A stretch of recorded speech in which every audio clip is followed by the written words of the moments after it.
makikita rin po natin dito sa huling bahagi ng verse 1 ang isa pong layunin ni Pablo bilang apostol ni Jesucristo para sa kapakanan ng mga pinili niya. Ito ay para sa paglago nila sa kanilang pagkakilala sa katotohanan ayon sa kabanalan. Ito po mga kapatid ang pinapakita ng talata sa atin tungkol sa dalawang layunin ni Pablo bilang apostol ni Jesucristo. Ang una po ay para sa ikasusulong ng pananampalataya ng mga hinirang ng Diyos.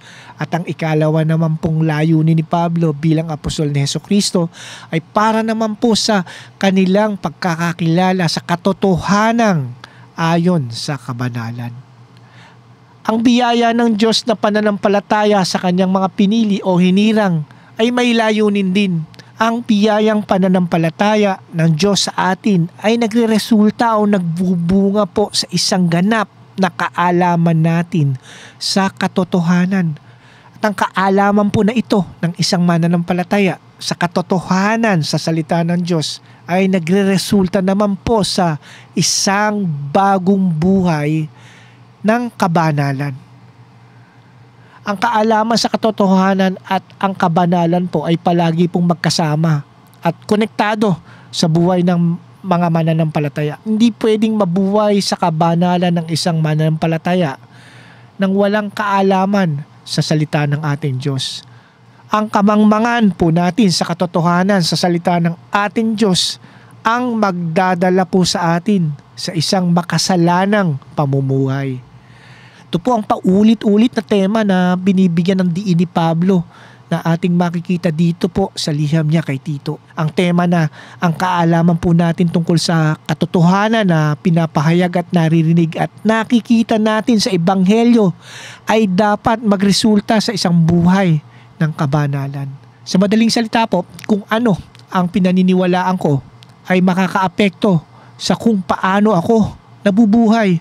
At kung paano ako nabubuhay ay magpapakita kung ano ang aking pinaniniwalaan.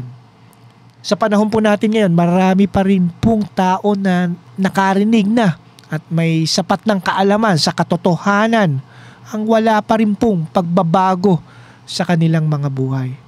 Nakarinig na at may kaalaman na ang ating kaligtasan sa puot ng Diyos sa kasalanan ay kay Jesucristo lamang matatagpuan. Na si Jesucristo ay Panginoon, kanila lang narinig at nakita at may sapat na rin kaalaman sa katotohanan, subalit wala pa ring pagbabago sa kanilang buhay. Ang mga hinirang ng Diyos ay dapat mamuhay ng isang banal na buhay, isang dalisay na buhay, isang maka-Diyos na buhay. Ang kaalaman po natin sa katotohanan ng Ebanghelyo ay dapat po nating isinasabuhay. Ito rin po ay patotoo na tayo ay tunay na tagasunod ni Kristo at patotoo rin sa layunin ng ating paglilingkod. Na tayo po bilang mga lingkod ng Diyos ay may layunin na ipahayag ang Ebanghelyo para sa kaligtasan ng mga nawawala at para sa paglago sa kabanalan sa buhay ng mga mananampalataya. Ito po ang prinsipyo na itinuturo sa atin ng Tito, Kabanata 1, Talata 1. Na paulit-ulit din po nating makikita dito po sa libro o liham ni Pablo para kay Tito na ating pong pag-aaralan din sa mga susunod na linggo. Tayo po'y manalangin. Ama naming Diyos sa langit, kami po ay nagpapasalamat muli sa pagkakataon at pribileyo na iyo pong ibinigay sa amin na mapakinggan at mapag-aralan ang katotohanan po sa kalooban ninyo para sa amin sa inyong salita.